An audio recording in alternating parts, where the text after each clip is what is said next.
இனியவர்களை, 3 வகையான கிறிஸ்தவ நம்பிக்கை உள்ளவர்கள் நம்மிடம் இருக்கின்றோம். ஒன்று, நான் கிறிஸ்தவன், திருமுழுக்கு பெற்றிருக்கிறேன், பெயரளவு கிறிஸ்தவன். நமது ஊரில் கூட ஒரு 20 விழுக்காடு பேர் இப்படிப்பட்ட கிறிஸ்தவர்கள் தான். பேருக்கு கிறிஸ்தவை, அவ்வளவுதான்.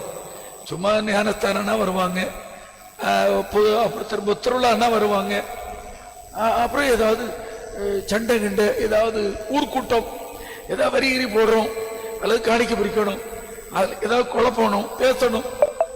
இவர்கள் பெயரளவு கிறிஸ்தவர். ஒரு 20 விழுக்காடு எல்லா ஊர்லயும் இருக்கு. அவர்கள் மேலோட்டமா இருப்பாங்க.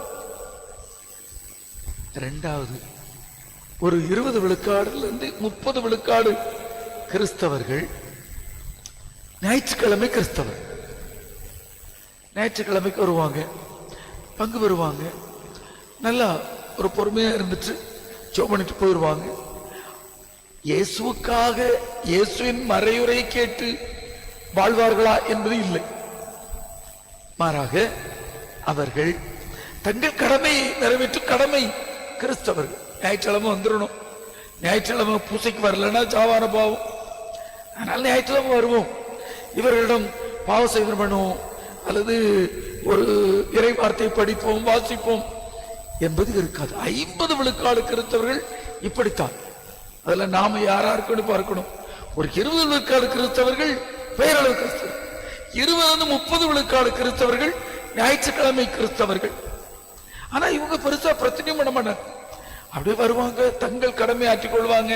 ஒரு நன்கொடைனா 100 ரூபாய் வச்சுக்க அப்படின்னு கொடுத்து ஒதுங்கி இருப்போம். 3வது வகை கிறிஸ்தவர்கள் 50 விழுக்காடு கிறிஸ்தவர்கள் நம் பகுதியை பொறுத்தவரை. இவர்கள் யாரிடம் செல்வோம்? வாழ்வு தரும் வார்த்தைகள் உம்மிடம் தானே உள்ளன. ஆண்டவரே, இந்த வார்த்தைகளை தொட்டுறாதா? இந்த வார்த்தைகளை ஆசீர்வதித்திராதா? ஆண்டவரே, இந்த நற்கருணை எனக்கு வாழ்வு கொடுத்திராதா என்ற ஏக்கத்தோடு வருபவர்கள். அவர்கள் தான் இறை வார்த்தையை கேட்பாங்க. அவர்கள் தான் இறை வார்த்தை கொஞ்சம் வாழ்வோமே என்ன மனச்சாட்சி, பிறருக்கு உதவி செய்வாங்க. ஊர்ல எல்லா இதுலயும் நல்லா இருப்போண்டே, அமைதியா இருமா என்று பண்படுத்துபவர்கள். நான் யாரிடம் செல்வோம் இறைவா, வாழ்வு தரும் வார்த்தைகள் உம்மிடம் தானே உள்ளன என்ற குழுவில் என்னை இணைத்து இறைவனுக்கும் பிறருக்கும் உகந்த வாழ்வு வாழ அருள் தாரும்.